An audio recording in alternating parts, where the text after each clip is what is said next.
Hello, my great friends. Super excited to be here with you today. Today's lesson to get out of the porta potty and lead your best life is awesome.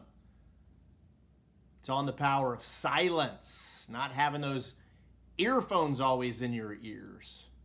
The power of silence. I got a great story for this one.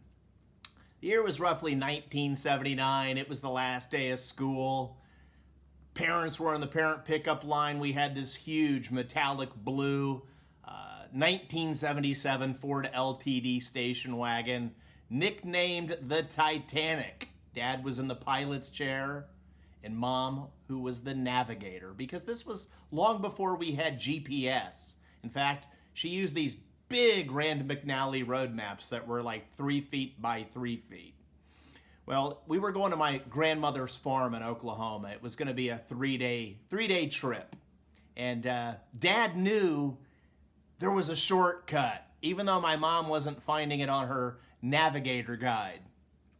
And we ended up on this farm road with barbed wire, dead trees.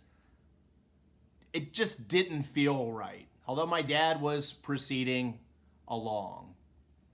Finally, we see my mom kind of shake the map and my dad grumble something. And he suddenly starts executing what I now know is a three-point turn. And let me paint the picture for you real briefly.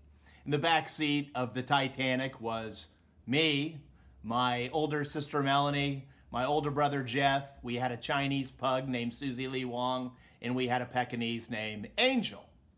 Well, shooting a three-point turn in this giant station wagon, definitely not a easy feat.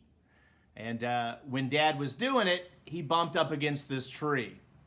And when he bumped up against the tree, a snake fell out of the tree and it landed on the windshield. It was this big black snake, at which point Dad puts the pedal to the metal and begins blazing down the road and swerving the steering wheel real aggressively until the snake falls off.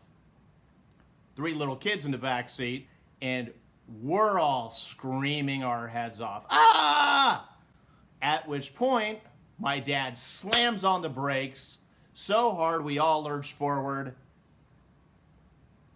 At which point, my dad's head rotates around into the back seat like it's on a swivel. And he gave us something that we coined the term, the evil eye. And he said, "Would you please shut up?" We ridicule him a little bit about that to these days, that you can't use please and shut up in the same sentence. But allow me to digress. He said, "In case you haven't realized it, we are lost. And I can't find my way in all of this noise. We are lost. I can't find my way in all of this noise." We think about it back then, we had these Walkmans, and then we had Discmans, and then we had DVD-mans, and then we had iPods. We've got all this social media. We've got all of this news media creating tons and tons and tons of noise. And what's the result? Abraham Maslow said that only 1% of the population would become all they were created to be. Now, we all have to take personal responsibility for our lives. But how sad is it that what should be the most important thing in the world, only 1% are reaching? The best versions of themselves. And one of the huge reasons, you, me, I've been addicted to it in my own life, noise. I coach my coachees on best practices, and I tell them, statistically speaking, you will not find your way, you will not become a 1%er if you don't get into silence for at least 30 minutes a day. If you're feeling lost, you won't find yourself in the noise. So give it a shot. Today, tomorrow, 30 minutes of complete silence. And that silence does have to involve not playing on your phone.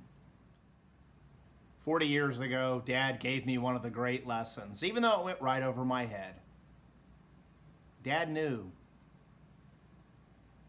he couldn't find his way in the noise. We can't find our way in the noise. We only find our way in the silence.